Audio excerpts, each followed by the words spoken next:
On poursuit nos rencontres avec un entrepreneur. En fait, il a créé avec son frère une boîte de production vidéo qui se concentre sur la web télévision. Il s'agit de Michael Thibault qui va nous parler de District Média puisqu'ils sont en campagne de sociofinancement pour un magazine culturel estival.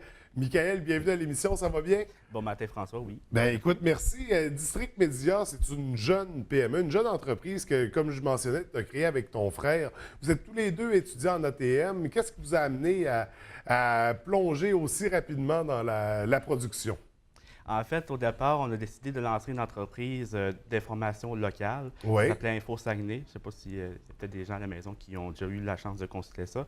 De 2012 à 2015, on a décidé d'œuvrer un peu dans le domaine journalistique. Ça, c'est avant d'étudier en ATM. C'est là. ça, OK. avant d'étudier en ATM pour acquérir un peu de l'expérience au niveau de l'écrit, au niveau de, Ouais. de l'entrevue et tout ça. Puis un peu d'explorer un peu aussi notre futur domaine. Puis on a décidé de reconvertir Info Saguenay en une entreprise de production vidéo. Oui. Parce que vu qu'on est rentré en ATM, on a décidé de s'orienter un peu autrement, d'aller plus dans la production vidéo, d'offrir un peu d'offrir nos services aux événements pour donner de la visibilité à ces événements-là. C'est ça, on parle de publicité, de web-série, quelle forme ça va prendre justement? Est-ce qu'il y a d'autres projets comme ça que vous réalisez par District Média? Il y a plusieurs projets qui se déroulent chez District Média, dont plusieurs web-séries qui ont déjà eu lieu. On parle de Cheese à l'Opéra avec la microbrasserie à Jonquière, qui nous Ouais. a parlé, nous a présenté leurs bières, leurs nouveautés et tout ça. On a aussi une autre web-série qu'on tourne présentement avec la Maison Santé Beauté, La Beauté en tête. OK. On parle de remise en forme, après les fêtes, ça devient un bon moment pour se présenter tout ça. Oui, absolument. Donc, des web-séries qui seront à découvrir prochainement. Ce matin, on veut se concentrer sur un magazine culturel, en fait, qui a vu naissance, que vous aviez fait pour la première fois en 2015, l'été 2015. De quoi il s'agit exactement? YBG, c'est un magazine culturel qui présente les événements qui ont lieu dans la région du Saguenay. Et on parle aussi un peu, cette année, on innove, on fait une nouvelle mouture, c'est-à-dire qu'on invite les artistes, la jeune relève, autant que les professionnels, à venir aussi participer à l'émission. OK. Au lieu d'avoir une émission de 3 à 4 minutes, on désire d'offrir une émission à peu près une dizaine de minutes, puis les présenter, donner un petit peu une tribune aux artistes, puis en même temps, ça donne l'occasion aux entreprises qui participent aussi, qui peuvent s'afficher dans Oui. la web-série. Puis qu'est-ce qu'on retrouve comme contenu dans ce magazine? On parle des événements qui ont lieu du jeudi jusqu'à dimanche. On présente aussi cette année les artistes. Fait que dans le fond, au niveau des événements, on présente les festivals, Oui. les 5 à 7, tous les spectacles humoristiques et tout ça. Fait qu'on présente à la population des événements qui, peut-être qu'ils n'ont pas connaissance. Tu sais, on est habitué de voir les événements qui se déroulent à Montréal, mais au niveau du Saguenay, des fois, on n'a pas connaissance qu'il y a un tel événement à telle place. Fait que ça permet aux gens d'être informés, justement. Donc, justement, de mettre en valeur, de monter le calendrier de la Exactement. semaine, là. Les sorties culturelles à faire, festivals, spectacles, etc. Donc, un magazine très intéressant qui est de retour cet été. C'est ça, on avait fait une pause l'été dernier, mais là, ça revient pour 2017. Vous avez une animatrice qui est une de nos collaboratrices également, Caroline Plouffe, qui s'est jointe à l'équipe, qui va être là, qui va être à chacun des épisodes durant tout l'été.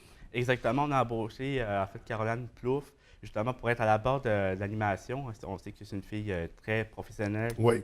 qui sera sûrement très hautement en fait lever la barre un peu de l'émission, puis en fait accepter le nouveau mandat, puis justement faire la deuxième saison, une Oui. très bonne saison, puis Une grosse saison qui s'annonce, Exactement. mais ça se fait pas comme ça en claquant des doigts. Ça coûte cher, la production vidéo. Vous avez besoin de partenaires, vous avez besoin de financement, donc vous avez lancé une campagne de sociofinancement. Comment ça fonctionne?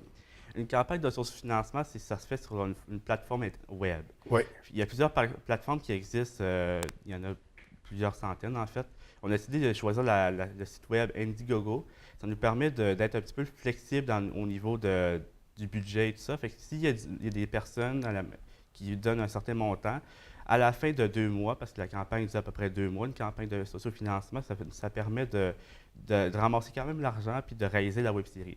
Donc, Oui. on a décidé de lancer une campagne de sociofinancement pour, en fait, réduire les coûts de production d'une telle web-série comme ça. Ça permet aussi de faire participer la population à créer aussi un sentiment d'appartenance en fait, à la Oui. web-série. Donc, une campagne qui est assez intéressante. Indiegogo, on va sur le site. Comment on fait pour retrouver votre page à vous, là, votre campagne à vous? En haut, dans la barre de menu, il y a une barre de recherche qu'on peut écrire YBG. OK.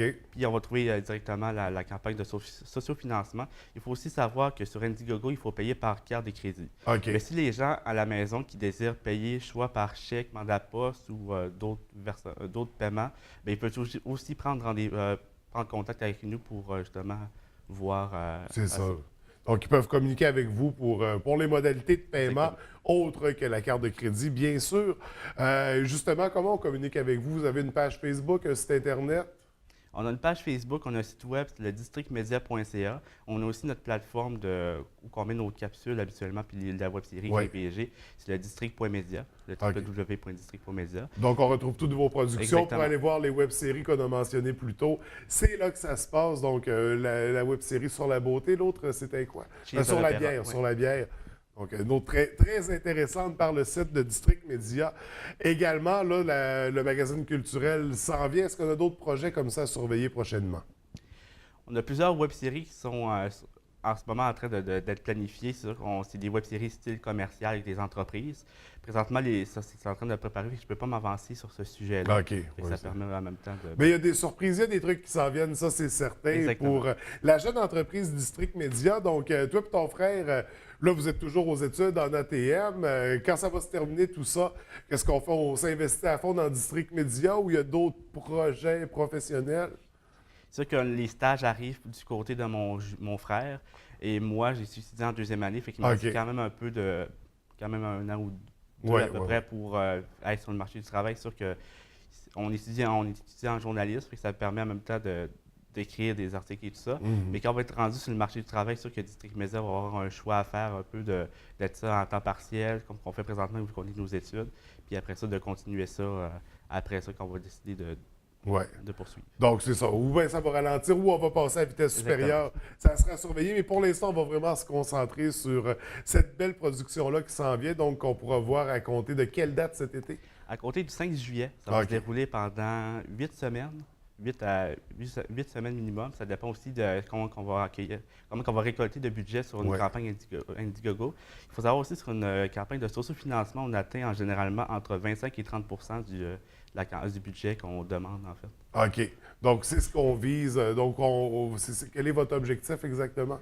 Ça, c'est en fait, à chaque fois qu'on a une campagne Indiegogo, une campagne de sociofinancement, il y a toujours à peu près 25-30 qui est récolté. Puis nous, généralement, on va atteindre à peu près ces objectifs-là pour permettre un peu de réduire les frais de production. Oui, c'est ça. Puis le reste, on verra par la suite.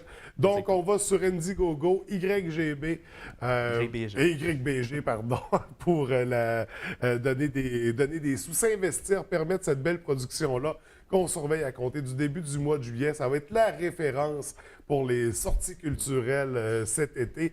Écoute, Michael, je te remercie d'avoir pris le temps de venir nous en parler. Je te souhaite vraiment beaucoup de succès dans le financement. Puis nous, on va rediscuter de toute façon.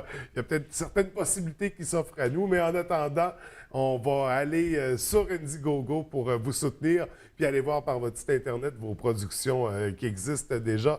Donc vraiment, merci. On vous souhaite bon succès pour la campagne. Merci beaucoup. Bonne journée.